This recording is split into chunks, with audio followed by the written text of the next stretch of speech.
الدین الخالص. الحمد لله نحمده ونستعينه ونستغفره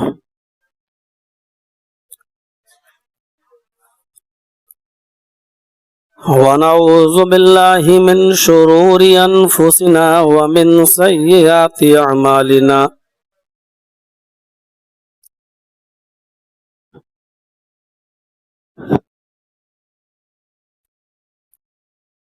من يهده الله فلا مضل له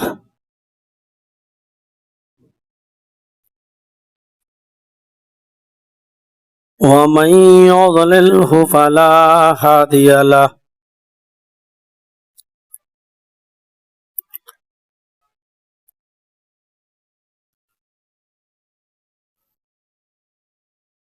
وأشهد أن لا إله إلا الله وحده لا شريك له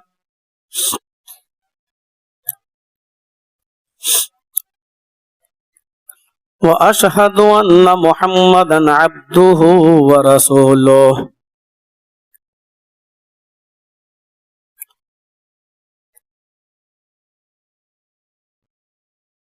أما بعد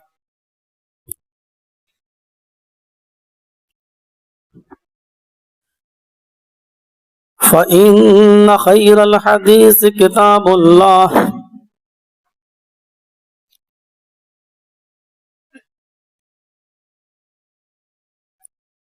وخير الهدي هدي محمد صلى الله عليه وسلم وشر الأمور محدثاتها وكل محدثة بدعة وكل بدعة ضلالة وكل ضلالة في النار.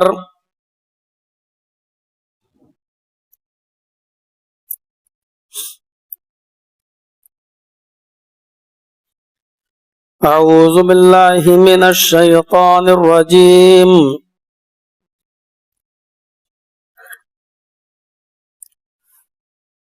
بسم الله الرحمن الرحيم.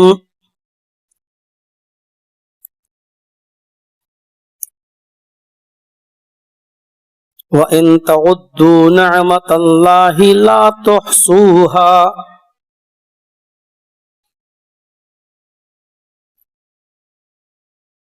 رب اشرح لي صدري ويسر لي أمري واحلل عقدة من لساني يفقهوا قولي.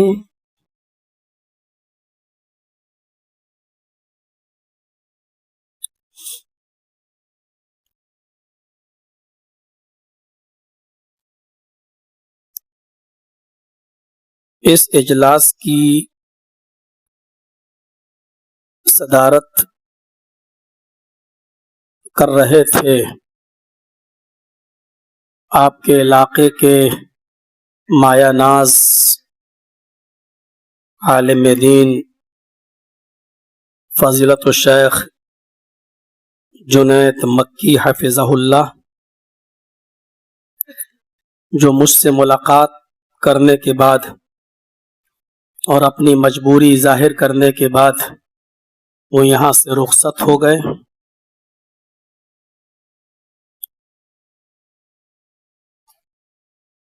اس اجلاس کے خوش الحان ناظم جناب یاسر محبوب صاحب،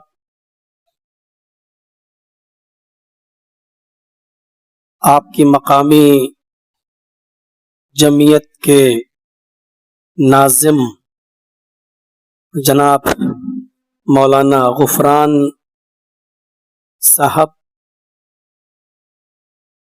اس اجلاس کے لیے بھاگ دوڑ کرنے والے اور مجھ کو بار بار پروگرام کے ذریعے پریسر بنانے والے ہمارے دوست اور چھوٹے بھائی جناب عبداللہ سعود عثمانی حفظہ اللہ، اور اس علاقے کے مؤقر دیگر علماء کرام